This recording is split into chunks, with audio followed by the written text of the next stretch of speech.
जोहार साथियों, अब सभी के बीच में लड़ाई झगड़ा होते रहते हैं।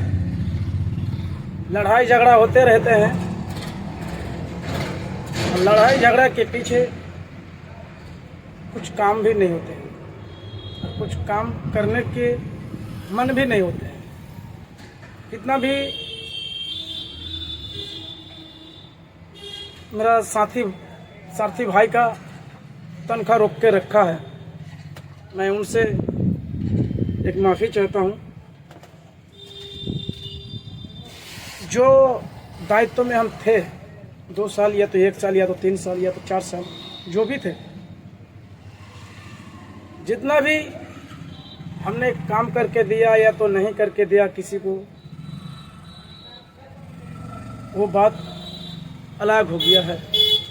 अलग हो गलत नहीं, भीड़ में कम अकेला ज़्यादा चलता हूँ। इसीलिए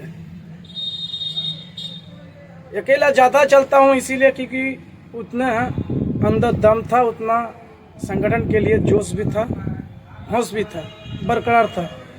नई जवानी के साथ, नए जोश के साथ काम कर रहा था। जितना भी भाई का हमारा तनख्वाह रोक के रखा है, कृपया हाथ जोड़ के आपसे मेरा निवेदन है, आइंदा हमको दोबारा फोन ना करें। कितना भी भाई का तनख्वाह रोक के रखा है, उन्हीं भाइयों को मेरा कहना है, डायरेक्टली सीधा सभापति महोदय को और चांचकी में संचालक को फोन करने का पूरा कोशिश कीजिए। मैं किसी का तनख्वाह लेकर देता हूं तो उनका कहना है कि तुम पैसा ले लेता है उनसे। किसी से मैं केस लड़ने जाता हूं, किसी का भी, उनका इंजाम सरासर आता है कि वो पैसा खा लेता है। कोई दूसरा बाहर स्टेट में अगर फंसा हुआ व्यक्ति को हम निकाल कर वहाँ से लेके आते हैं घर तक, वो खुशियाँ देने के लिए उसके घर परिवार को, उसके साथ भी हम पैसा ले लेते हैं। शायद आप लोग भी जानते होंगे, जितना भी मीटिंग हुआ है, ठंडा पानी का बाद बोतल भर लीजिएगा। जितना भी मीटिंग हुआ है पाकुड़ जिला के अंदर, ये पहला मीटिंग हुआ था मणिरामपुर में। उस समय भी हम कैशियर नहीं थे। रहा बात कि सैतन खाना मोड़ में जब मीटिंग हुआ था, उसमें भी हम कैशियर नहीं थे। तीसरा बात, जब रहसपुर में मीटिंग हुआ, उस समय भी हम कैशियर नहीं थे।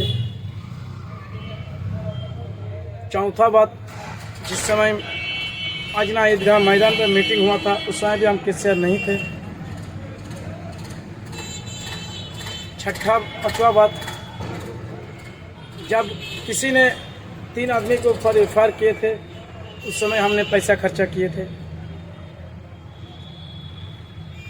पांचवा बात कि हमारे सभापति इरफान खान साहब,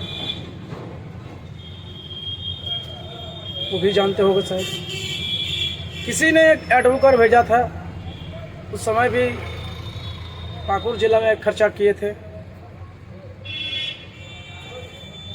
ये सारा मुद्दा, ये सारा चीज किसी ने अगर हिसाब नहीं देगा, किसी ने अगर संगठन छोड़ के चला जाएगा, तो उसमें किसका गलती है? मेरा गलती है। हम छोड़कर भागे नहीं हैं। भागने वाला मैं वो व्यक्ति नहीं हूँ। भरोसा रखें। मैं बड़ी अफसोस की बात, जितना तुम कीचड़ उछालोगे ना, उतना हम काम करके दूंगा, लेकिन अभी नहीं। जिलाध्यक्ष के रूप में नहीं, तुमको तो जिलाध्यक्ष बनाकर ही हम छोड़ूंगा। तब संगठन को दिखाऊंगा और जगाऊंगा और बोलूंगा भी। अभी नहीं। जितना तुम अभी कीचड़ उछाल रहा हो ना, तुम्हारा अभी टाइम है, तुम उछालने का काम करो। तुम मेरा बाल भी एक ब्याह का कर नहीं पाएगा, इतना तुम भरोसा रखो। जिसको बात बोलना नहीं आता है क्या मेरा बिगाड़ेगा। थाना में जाते हैं तो हम डेट नहीं लेंगे, ऐसा सभापति चुनिएगा। कोई भी मीटिंग में कोई पदाधिकारी नहीं जाएगा, हम जड़ी बना लेंगे, फाइन लेंगे, उसको 1000 रुपया 500 रुपया हम लेंगे, उसको सभापति चुनने का काम, ताकि संगठन को आगे बढ़ाने में योगदान उसका रहेगा, मेरा नहीं। इस बहुत सारा रीजन है। ड्राइवर का हित में बात करेगा तो कोई ड्राइवर ही बात करेगा, नादान कोई ड्राइवर बात नहीं करेगा, क्योंकि हम लोग छोटा सा देश का सैनिक है। देश का आर्थिक पहिया कहा जाता है, मतलब आर्थिक हम लोग देश का GDP हम लोग उठाते हैं, गिराते भी हैं। तो इसी तरह का जब तक सोच किसी का नहीं आएगा, बात विचार नहीं किया जाएगा। एक फेसबुक में हमने वीडियो देखा था, उसका नाम भी बोल देता है इसी, अज्जू प्रसाद मंडली उड़ीसा का। उन्होंने एक बात कहा था कि